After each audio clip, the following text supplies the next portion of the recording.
Or a look at the visual side of a pop group for whom design very definitely matters.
Billy, how would you describe the identity of the group?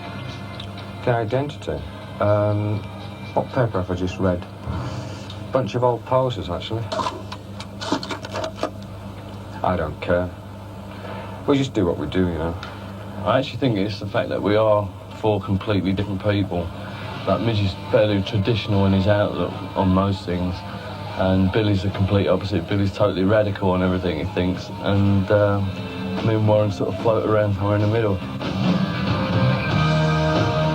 Warren's the quiet one. He's the reader in the band, and he's well into electronics as well. You can see with some of his stuff behind me here. It's so incredibly complex, that stuff, so he gets into all that stuff.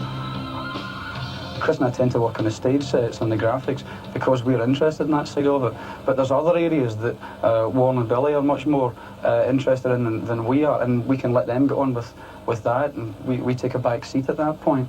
Right from the word go, we designed everything ourselves. We never ever got into a situation where someone would be telling us. Well, that's because we're, I was going to say arrogant sods, but I won't. We just have found that really the best people to get across what we're about is ourselves. You'd have to have someone go through everything that we go through, like work with us, live, sleep, travel, all that business. Did I say sleep? I didn't really mean that. Freudian slip. Before they could understand us well enough to know how we feel about what we're doing and how we're presenting ourselves. We're the best people. I mean, we don't rule the other people out entirely. We come up with, say, 3 or 4 basic concepts for stage design. We then go to professional stage designers and have them organize our ideas for us, because they have the expertise to say, well, this is practical, and this idea you've got here could be good if we change this. Do you object to that? Sometimes you say, no, that's horrible, that's totally against what we're trying to do. Or, oh, that's even better, we wouldn't have thought of that. We used Peter Saville a lot, actually, for artwork on sleeves. Ultravox are very easy to work with, really, because they have ideas of their own, and they're also quite receptive to other ideas, and they use me to, in a way, visualize some of the things that they're interested in, and I put in things that I'm interested in, and together we sort of get a result. How important do you think the visual element is in the music business these days? It's very important these days because popular music these days is so diversified, and so a group can use the image that it projects to try and give a direction to the music. So a person in a record store watching television is able to identify with a particular sort of image in order to try and find the sort of music that they might like. Friends of mine have actually bought an album by someone that they never knew at all, just because they were attracted by the sleeve, and especially these days with fashion playing such an important part in sort of young people's lives. The sort of design, any modern design, will attract certain young people, and it can play a very big part in determining which records people can buy. With a lot of new bands, the record's design is actually more useful in promoting the record in the shop than the music itself. You've got 4 strong personalities, and none of us pull any more or less strong than anyone else. But because you're all going in a similar direction, it becomes like it's like another person. And I think we're all aware of that. I think we all like that. The identity becomes an abstract thing which the 4 members of the group sort of relate to. It becomes an image that they can use as a projection of themselves for a period of time. It would be almost impossible to come up with one corporate identity, one image for a group forever. But it's easy for them to adopt a particular image for a period of time, let's say for 6 months or for 12 months or for one tour or for one album. We do play tricks with people, you know, like on Monument, what you got there was an Italian architect's layout, which was the monument. And on the cover we put the plan, inside elevation plan, you know, how they would draw it before they built it. And then hinted on it on the single, how it would look. And then when people came to the gig, there it was. I'd seen a stage play in the West End which had quite impressed me. The set for it had really sort of made an impact on me, and I mentioned that to Midge, and he'd seen the same play, and so there was one thing in common that we'd both been impressed by within the sort of recent time. And I'd also been getting very interested in architecture and how architecture could be expressed graphically and sort of be a springboard for design ideas. And so we thought that it would be interesting for this campaign to sort of work backwards and start with a stage set, to design an impressive stage set, and then gradually sort of piece our way back to the record packaging and the advertising and the marketing. The first proposals I think we came up with and showed to the band were accepted quite enthusiastically. What I was unaware of was the technicalities of transferring the equipment and the stage set itself all around Europe for a tour that they were about to begin. So I had to have a crash course of stage management and the technicalities of lighting and the various ways that my ideas could be transferred into those practical means. When we began to actually do the sleeves, we had arrived at a fairly fixed idea of the shape of the building. So for the first record, which was to come out before anything else, a single called Reap the Wild Wind, we thought we'll create a sort of architectural Lego. We want to show what we're doing, but we don't want to sort of give the whole game away. So we used our logotype here, which is a vague, symbolic rendition of the building. And then we used these key elements, which are like Lego pieces, to hint at what we were going to do. So that was the first sleeve. Then the album itself had a lot more work on it. The album title, Quartet, stuck all the way through. Sometimes working titles get changed at the last moment. So Ken and I had the problem of how to link this sort of monument theme to the title of Quartet. And Ken suggested that we use the 4 different ways of rendering a building architecturally in drawing form. So we had a plan, a section, an elevation, and then an isometric, and we put these together to form a composition. We got a watercolour artist to actually render the stonework and the marble and the background, and we sort of dug out marble references, and this is what we came up with. So when they actually come to the gig, it's like, wow! They don't even bother looking at us. And of course, associated with the stage set and the tour were merchandising things such as posters, badges, t-shirts, sweatshirts, programs, which all carried the same insignia.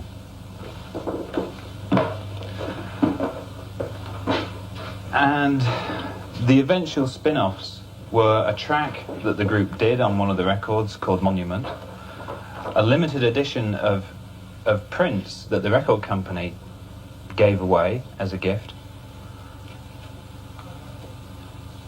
a green marble picture disc, and eventually a Christmas card that the group themselves did.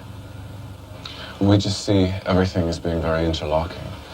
There's no point in creating a certain kind of music if when you go to see the band perform live, the visual images jar or don't fit at all. I mean, that just seems totally unproductive. It doesn't work that way. We take great pride in making sure that everything follows through, even down to the merchandising. Like, if a T-shirt is going to be designed, as they inevitably are, people like to have them, then we want to make damn sure that we're the people who have a hand in the quality control and in the design department, so people are getting something that we like.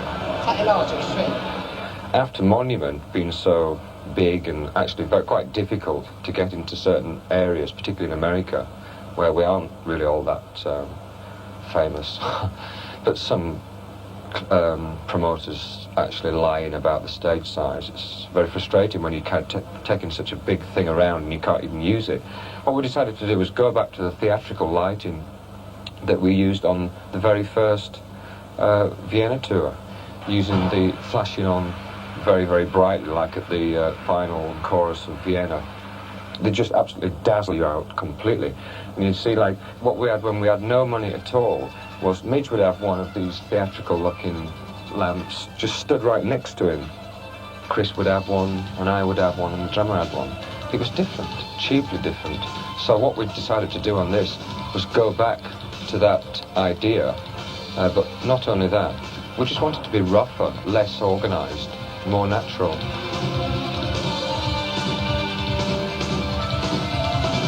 The black areas, the unlit areas, are just as important as the lit areas to us. And what we've done on like the main sections along here, we're using a lot of gobos, which are sheets of metal with patterns cut out and slotted inside the lamps, so that you'll get maybe a sort of Venetian blind effect as the light is broken up. Instead of just having a straight flared beam, you're getting a staggered lamp, or one with triangles cut in it into like various patterns. So from upstairs there, up in the balcony, you're seeing like a nice pattern on the floor as opposed to just like a wash of light like most other people use. And also it gives you a very sort of moody atmosphere. You're getting pieces of the bodies lit up, you're only getting a bit of the face lit up and the hands lit up at certain times, as opposed to just seeing everything, everyone all the time. I find it much, much more interesting.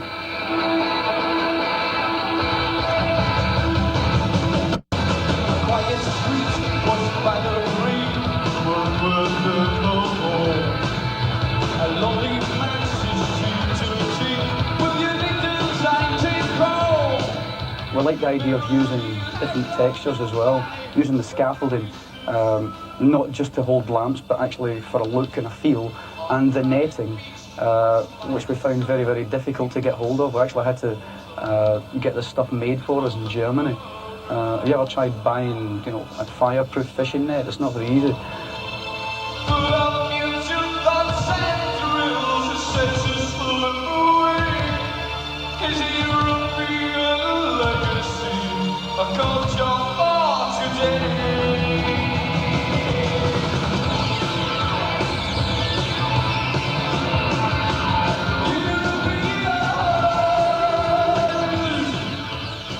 This is just nice and rough, there's nothing spectacular about this.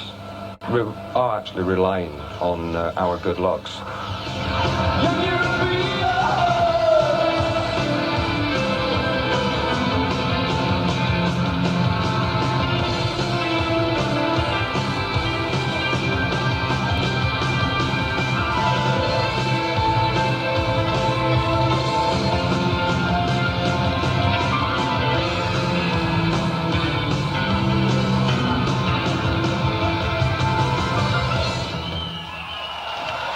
Things can look incredibly contrived if you go over the top. If everyone wore the same clothes and you all had your hair cut the same place and you all drove the same car, it would just look a bit like sort of Devo or something. Like you were deliberately trying to contrive a look, an image which you're not trying to do. All we do is go for the best in certain areas. We try and use interesting, good photographers, so that the actual photograph itself projects an image, and not just the four people all looking the same to project it. I mean, the four of us look radically different just now, and I think it's quite a healthy thing. But there's still a set feel to it all. As long as it all feels good, it doesn't really matter whether it's uniformed or not. Ultravox don't really like doing that many pictures. They're not a very picture-orientated band. Like with all their sleeves they don't really have any pictures on them or anything like that. They keep their designs fairly simple. They might actually put a picture inside. I mean, on the last two singles, I think they did like a limited thing where they put a poster inside so that the kids can actually pull that out and use that, where they don't actually use it on the bag. But they realise that I think pictures have to be done. So when they do them, they're very, very fussy about them. Full ladies. Okay, no.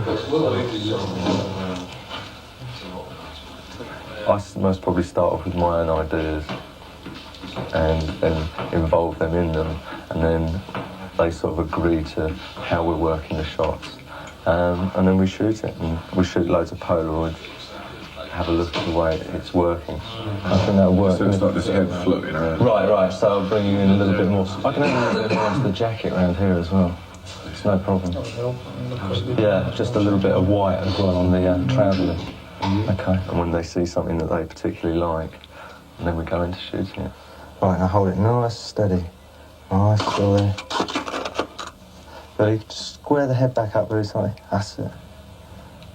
So it's not really them sort of saying, this is exactly how we want it, because it never works like that.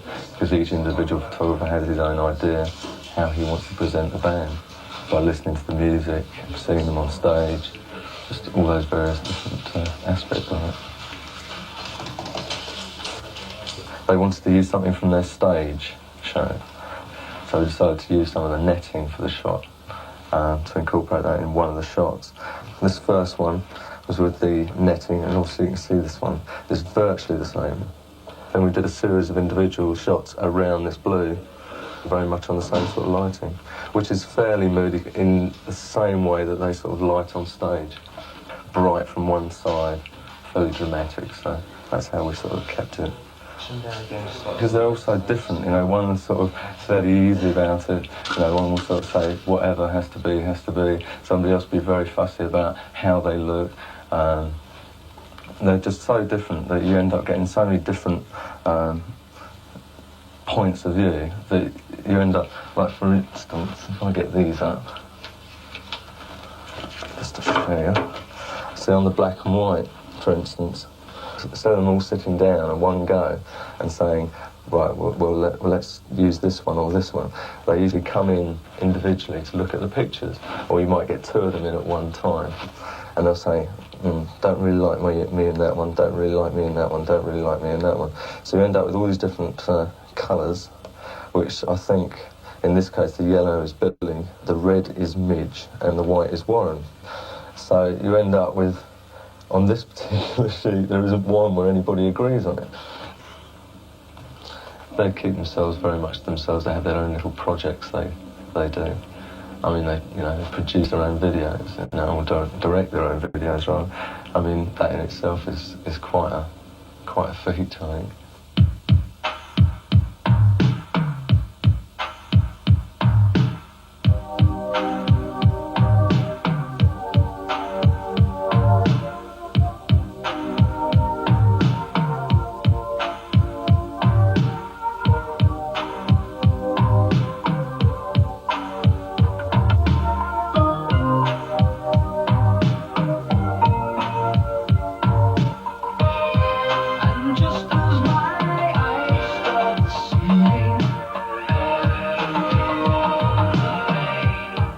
A lot of bands tend to go into the studio and make the records, and that's it. They'll bring in an outside director to come up with a concept for their song, which just doesn't make much sense, really. If you've got the facilities and you've got the ability to control all aspects of what you're doing, I think you should exercise that right.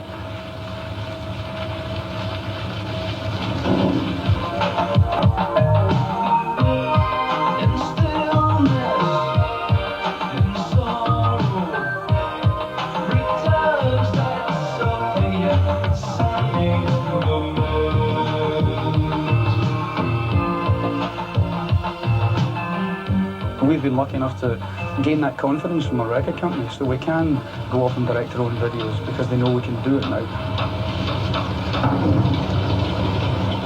It's a feel we're after more than a storyline. I mean, the last video had a very strong storyline, and that was the strength of it. And I think everyone's expecting a Dancing with Tears Mark II, and they're not going to get that with this song. This song was written up here, and the feel of the music is very ethnic Scottish, lilting, haunting melodies. And what we want is visuals to go with it.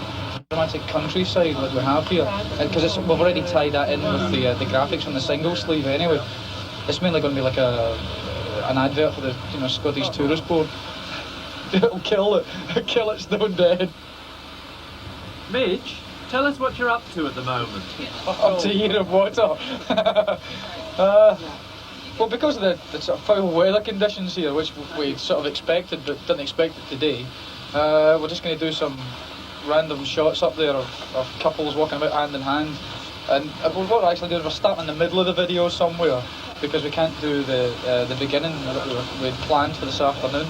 So the people have already met. The idea is it's like, 4 guys meet 4 girls in this wondrous holiday hideaway and team up. Well, we've already teamed up now, so this is like we're just going to grab bits and pieces until the weather gets a bit better. Side. Next one.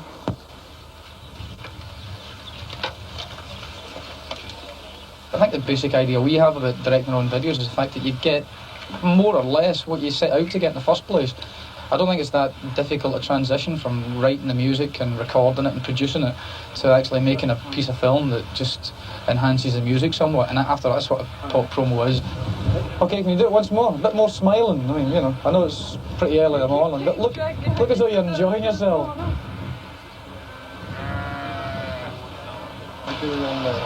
On the boat stuff and the close-up stuff. Just a little bump into it, find out it's a girl. That's the idea. How do you feel about actually doing the directing and the designing the image yourself when you're actually in it? I mean, is that a problem trying to do these two things? It's a problem if you don't have someone you can trust, like looking through the camera. What's happening is Louise is lining up with the boat. Okay, fine. So one more like that, and you stay by the pots this time, yeah? And we've worked with Nick for, I don't know, 40 years now? Yeah, it must be. Something like that. And obviously when we started, we didn't know any of the terminology at all. We're still very vague on that area. But we can describe to him in layman's language what we want, and he can sort of instantly transfer that onto 16mm film for us. So it's great having someone like that you can leave sort of in control.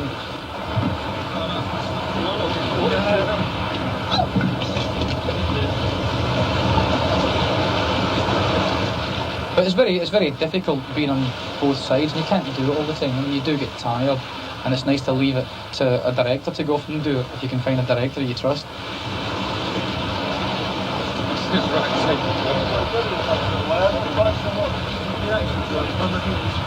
Oh, we shouldn't have any sort of reaction, really.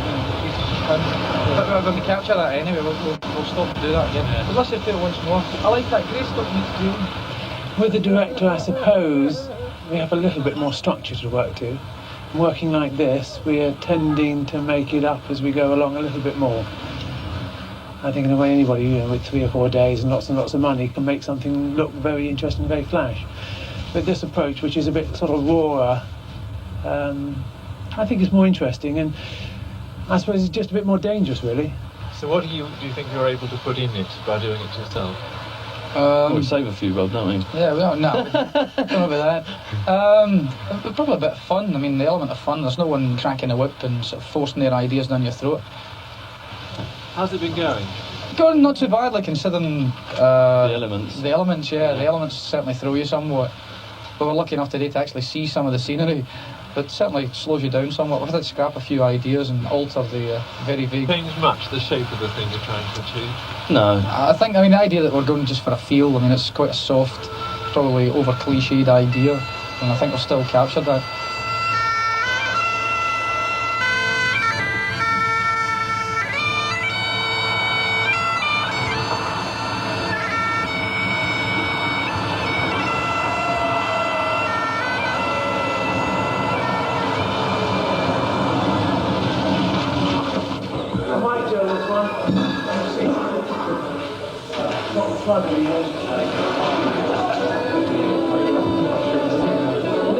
sort of visual effects are you putting into this? Well, I have a rather limited kit up here, so I can't put that much into it. We'll try to put a bit of atmosphere in with slightly warm light, probably grade it fairly warm when we put it through on the video. Right, on it. Bit of smoke, always useful on these things. Atmosphere of a party at Kelly. Something fairly simple. 20 seconds or so of the video, with the boys joining in and dancing, Billy probably playing on stage with a fiddle now and again. There's nobody to plug it in. So it's just something very simple, really. Nick, what sort of brief does the band give you? Well, that's an unfair question. It's secret. A fairly brief brief, but having worked with Midge and Chris and the others before, we know that we'll find the shots as we go. Stop!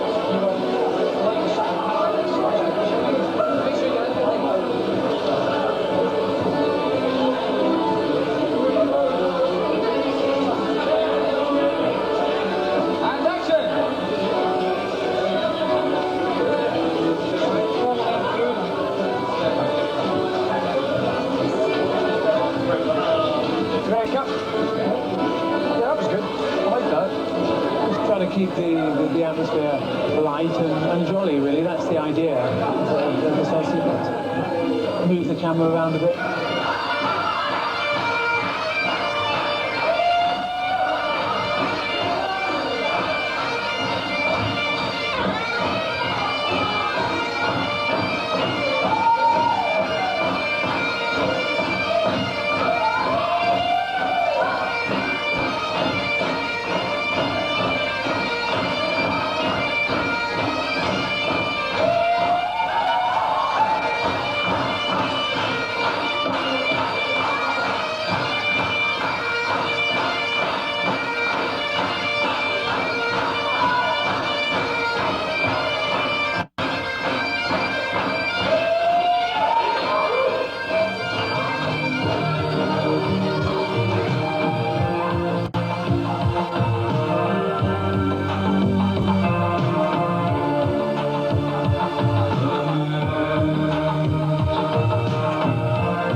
I think everyone sort of designs their own lifestyle in a way, or the way they look. I mean, you know, people's, you know, cars reflect their personality, or you know, the clothes they wear. You know, it reflects what they think they feel like that morning. You know, I feel like a scruff today, so I've dressed as a scruff. And I think you actually do make a subconscious decision of what you're going to make, just like, you know, getting the right shoes to go with the right trousers. And that's a design element, you know, and all we're doing is involving that design element into our work. I think that's part of it. I think the graphics and the designs that we use help build a set image in people's minds of what Ultravox is, and I think that's a good thing. Billy, how important do you think all these visual elements are to the group's identity? About as important as this. Get it?